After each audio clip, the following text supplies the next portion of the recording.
Hola amigos, en el canal Veritasium en español, canal al que sigo de divulgación científica muy interesante, hay un video en el que hablan de un problema propuesto en un examen de ingreso y es sumamente interesante. También dan explicaciones de por qué ese problema nadie lo pudo resolver en esa prueba de ingreso y pretendo dar una resolución a ese problema un poco diferente a la expuesta en el video para quienes tengan ciertos conocimientos básicos de matemática a nivel de bachillerato. Les pido por favor que lo vean atentamente, no se lo pierdan hasta el final. Vamos a darle ya.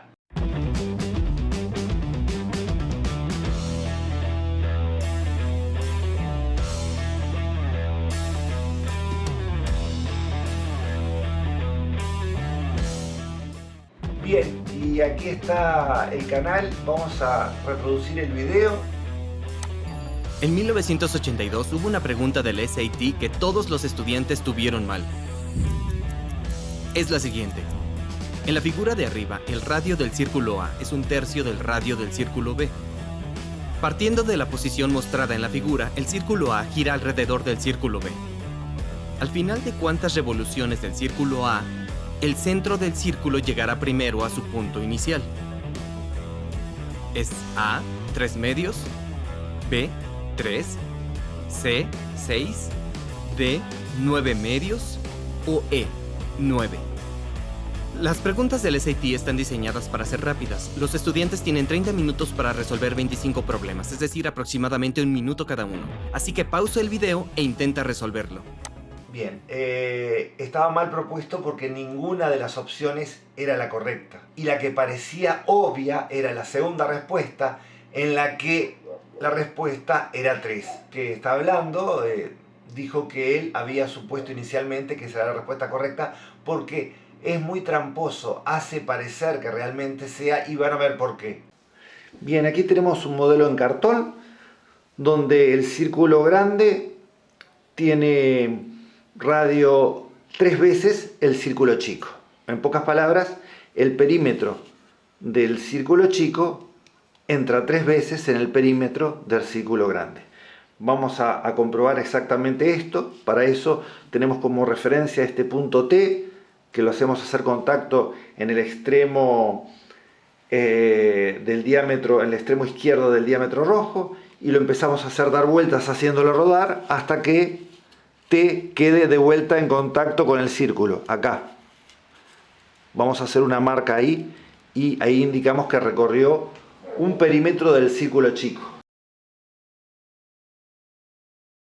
O sea que de acá a acá recorrió todo el perímetro de la chica y obviamente la tercera parte del perímetro de la grande. Vamos a hacerla rodar de vuelta y hacemos otra marca hasta que quede en contacto de vuelta. Ahí quedó en contacto y ahí recorrió otro perímetro de la chica y la hacemos rodar nuevamente hasta que te quede en contacto nuevamente con el círculo, y ahí tenemos que completó, como vimos, 3 veces. O sea, 3 veces el perímetro de la chica entra en el perímetro de la grande. ¿Y por qué la respuesta no es 3? Pelao.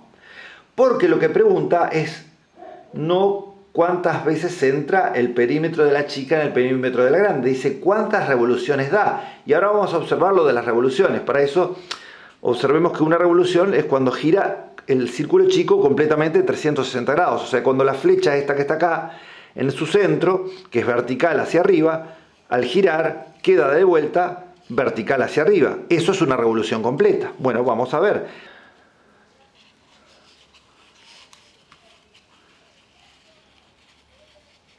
Bien, aquí recorrió una revolución completa. La flecha quedó vertical hacia arriba nuevamente. Y no llegó al punto donde está la tercera parte. O sea, recorrió 1/4 de círculo. Y si lo hacemos nuevamente, acá completa otro 1/4 de círculo y hizo nuevamente una revolución. Que sé que en medio círculo grande y ya hizo 2 revoluciones. Obviamente que lo que le queda va a ser otras 2. 3 y 4. O sea que la respuesta correcta era 4. El círculo pequeño da 4 revoluciones alrededor del círculo grande. Una locura, ¿no?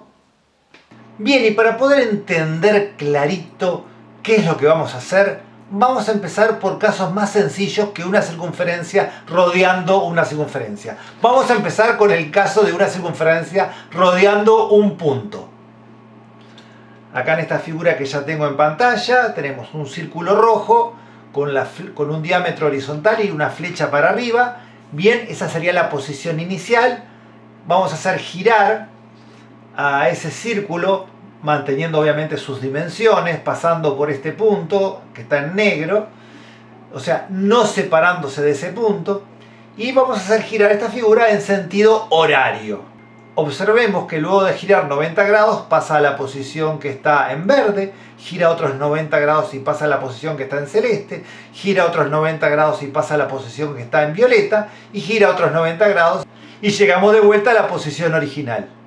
Cuando este diámetro barrió 360 grados, entonces la figura llegó a la posición inicial.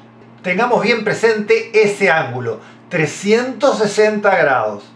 Ahora vamos a considerar el caso de un círculo que va a ir rodando por encima de un segmento y luego por debajo de él. Esta observación se hizo en el video original y yo la tomo de ahí, pero le voy a agregar algunas cosas. Supongamos que luego de haber rodado, ¿sí? Vamos a hacer rodar en sentido horario a este círculo con la punta para arriba, luego de rodar y llegar de A hasta B, supongamos que de A hasta B la longitud es la de un perímetro del círculo. Luego en B habríamos llegado entonces de vuelta a la posición original, ¿sí? Estaría ahí el círculo más o menos, y luego lo hacemos rodar otra vez y luego de haber recorrido un perímetro llegamos de vuelta a la posición original.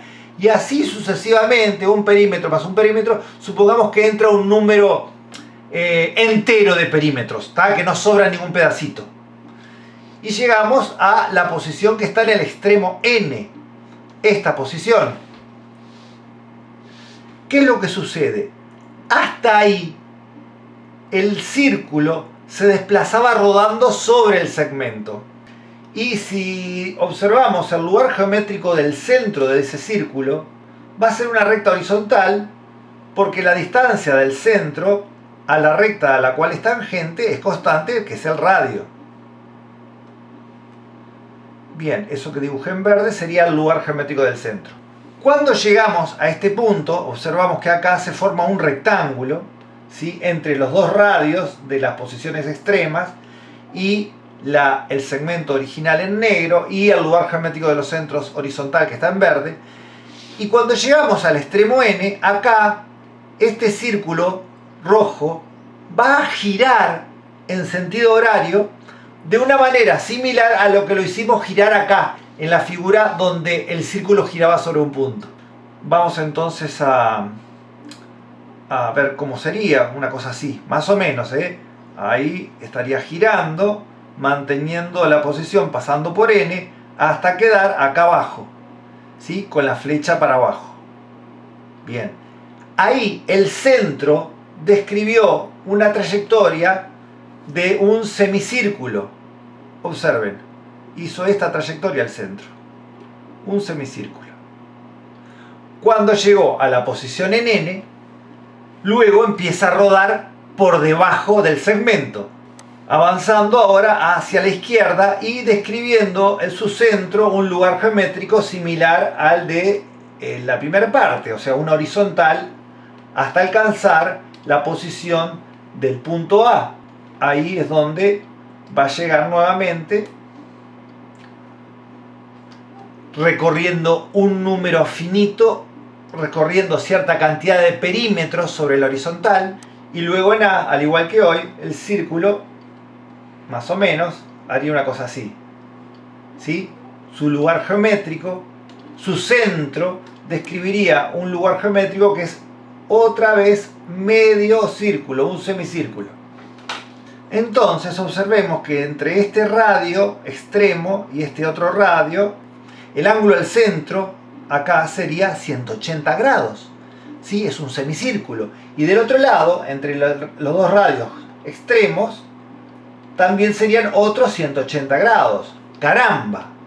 Quiere decir que en el punto N, que está acá, y en el punto A, que está acá, en ambos puntos, sin trasladarse el círculo, sin rodar sobre la recta, va a efectuar un giro de 180 grados en cada extremo, lo que su suma daría un giro completo.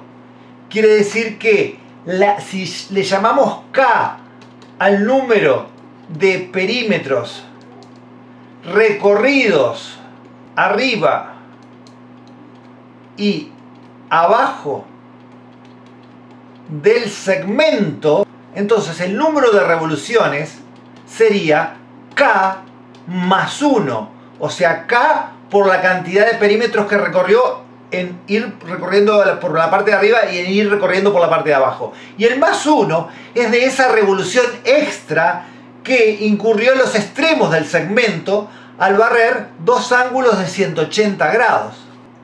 Bien, acá tenemos un triángulo inscripto en un círculo. Los voy a dibujar inscripto en un círculo. Más adelante voy a explicar por qué. Este podría ser perfectamente un triángulo escaleno, podría ser un triángulo equilátero. Eso no importa. Imaginemos un círculo que recorre los lados rodando, obviamente rodando, sobre los lados del triángulo.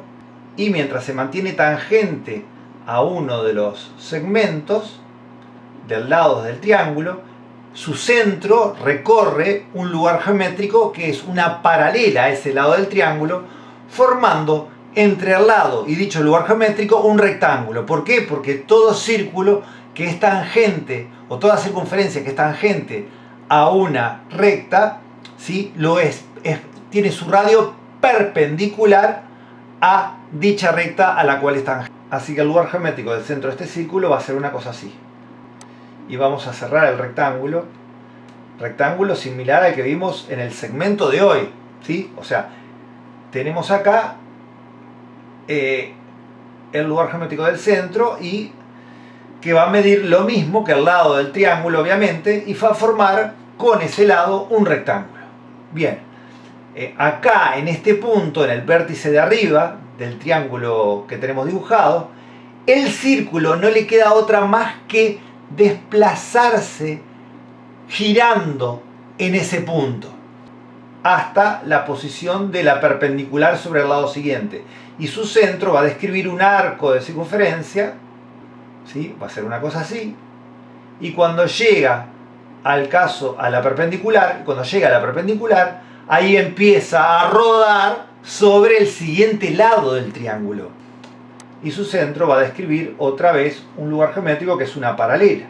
Entonces acá viene el círculo rodando, describiendo ese lugar geométrico del centro, una paralela, hasta que llega a el extremo del segmento, y ahí la única manera que tiene de ir a recorrer el siguiente segmento es rotar nuevamente. Acá tenemos el radio perpendicular y acá el radio perpendicular al otro lado. Su centro va a describir este arco de círculo de centro en este punto, así que el círculo va a hacer esta trayectoria, va a rotar hasta que el radio queda perpendicular al siguiente lado. Allí su centro nuevamente describe un lugar geométrico, una paralela, hasta que alcanza al siguiente vértice, ¿sí? Viene rodando por acá, y acá en este extremo, cuando llega a la perpendicular, otra vez va a rotar hasta llegar a la posición original. Y en dicha rotación describe otra vez su centro, un arco. Bien, observemos entonces que acá se formaron tres rectángulos. Este que está acá, este que está acá y este que está acá. Entonces supongamos que el perímetro del círculo, al igual que hicimos con el segmento de hoy, al rodear el triángulo entra K veces el perímetro del círculo en el perímetro del triángulo. Entonces, ¿por qué en este caso también sería K más 1? ¿Dónde está el giro de 360 grados extra que tiene que dar? Y obviamente está en los vértices de la figura. Tenemos que ver cuánto vale la suma de este ángulo más este ángulo más este ángulo. Para eso a este ángulo le voy a llamar alfa 1, a este otro le voy a llamar alfa 2 y a este otro le voy a llamar alfa 3. No sabemos sus valores, supongamos que esos son los valores de dichos ángulos. Obviamente si fuera equilátero sería más fácil, cada uno valdría 60 grados. Y como estas figuras que yo rayé son rectángulos, este ángulo es de 90, este de 90, todos estos ángulos que estoy marcando son de 90 grados.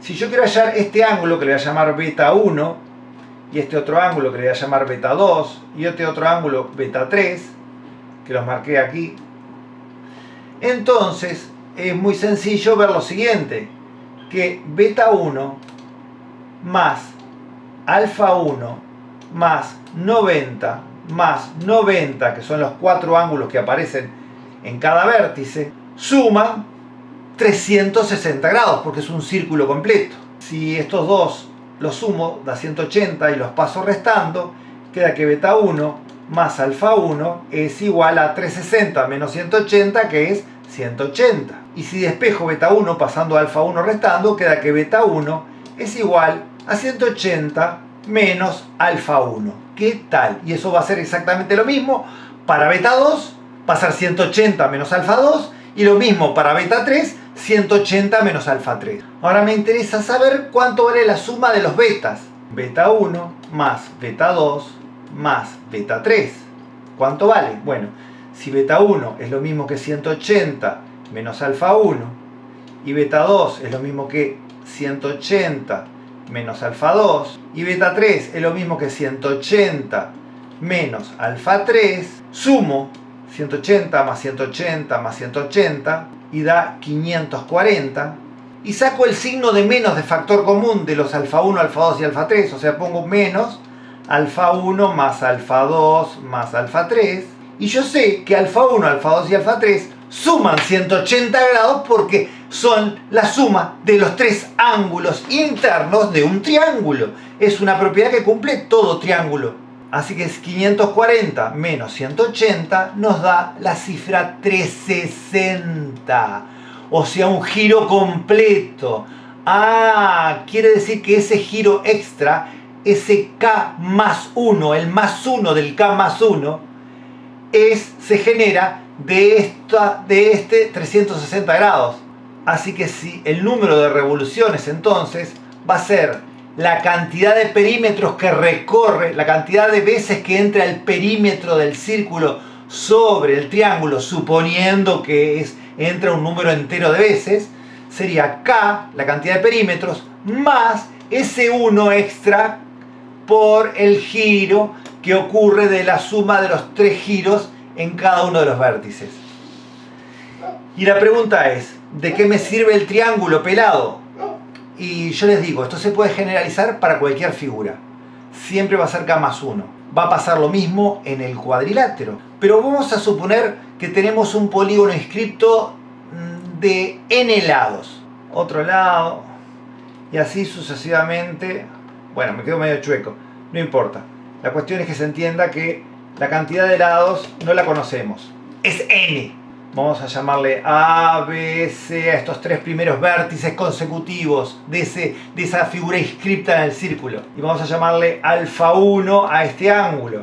Y el mismo razonamiento que hicimos con el triángulo de hoy, el círculo recorre desde A hasta B, luego desde B hasta C, y su centro genera un lugar geométrico que es una paralela hasta que llega al extremo que corresponde a B, y ahí en B rota un ángulo hasta que llega a su radio a ser perpendicular al otro segmento, al siguiente segmento, y ahí vuelve a trasladarse la circunferencia rotando hasta alcanzar C, y así sucesivamente. Entonces todas estas figuras que se van formando acá, al igual que vimos en el triángulo, son todos rectángulos. Y este es de 90 y este es de 90. Y llamándole beta 1 al ángulo que queda formado entre los dos radios, al que queda apretado ahí, también, al igual que en el anterior, ese beta 1 es 180 menos alfa 1. Son ángulos suplementarios, ¿sí? No lo tenemos que demostrar de vuelta, ya lo demostramos. Y también tenemos acá que beta 2 es igual a 180 menos alfa 2, que beta 3 es igual a 180 menos alfa 3, y así sucesivamente hasta que el beta sub n es 180 menos alfa sub n. Si yo sumo todos esos ángulos, todos esos betas, beta 1, y acá estaría el beta 2, acá estaría el beta 3, y así sucesivamente, la suma de todos los beta, vamos a ponerlo de esta manera, es igual a, bien, el 180 va a aparecer n veces, porque acá en total hay n filas. Por lo tanto, sería 180 por n menos, si saco el menos de factor común, menos la suma de todos los alfa. Quiere decir que para saber cuánto vale la suma de todos los beta, lo único que tenemos que hacer es ver cuánto suman todos los ángulos interiores de cualquier polígono convexo de n lados. Para eso vamos a descomponer el polígono convexo en triángulos. Para eso voy a unir el punto A con cada uno de los restantes vértices. Así, por ejemplo, lo voy a unir A con B, ya está unido. A con C, A con D, y con el siguiente, y con el siguiente, y así sucesivamente. La pregunta es, ¿cuántos triángulos se forman? Y la cantidad de triángulos es siempre la cantidad de vértices menos 2. Si por ejemplo, si la figura original fuera un cuadrilátero, al trazar la diagonal se dividiría en dos triángulos. Si fuera un pentágono, podríamos trazar dos diagonales partiendo del mismo vértice y se formarían tres triángulos. Si fuera un hexágono de 6 lados, al unir un vértice con los restantes se formarían 4 triángulos. Pueden comprobarlo, es muy sencillo de ver, y si quieren dibujarlo lo dibujan. Así que se forman siempre, el número de triángulos es igual al número de vértices menos 2. ¿Y qué pasa?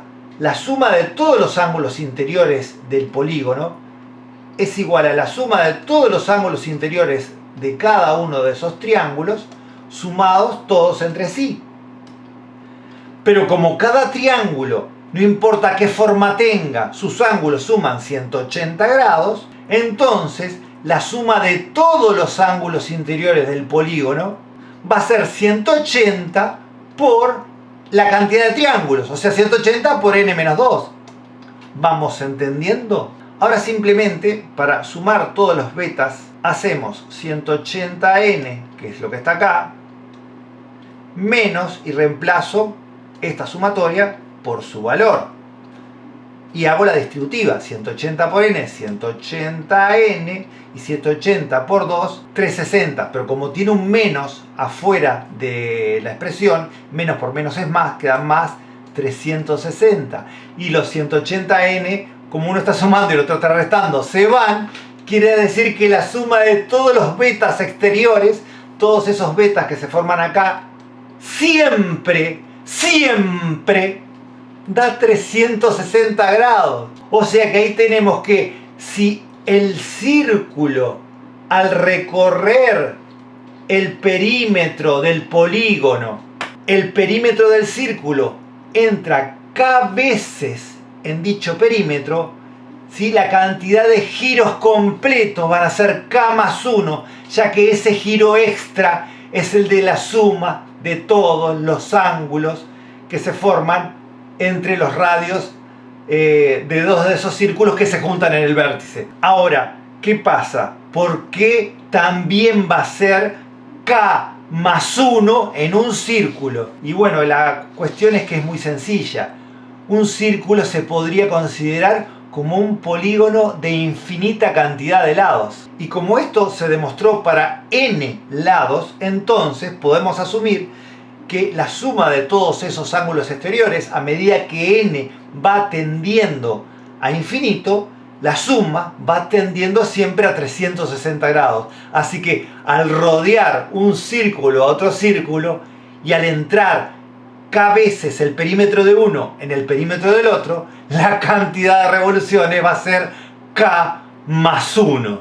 Ergo, en el problema que pusieron para resolver en la prueba de ingreso, como el perímetro de un círculo entraba 3 veces en el perímetro del otro, K más 1 da 4 y la respuesta correcta era 4. Bien, y si se les ocurre una manera diferente de hacerlo, por favor me la dejan en los comentarios. Y comentar que les lleva 2 segundos, no importa qué, beneficia mucho para que yo pueda seguir haciendo más contenido. Bueno amigos, espero les haya gustado, nos vemos en el siguiente, bye bye.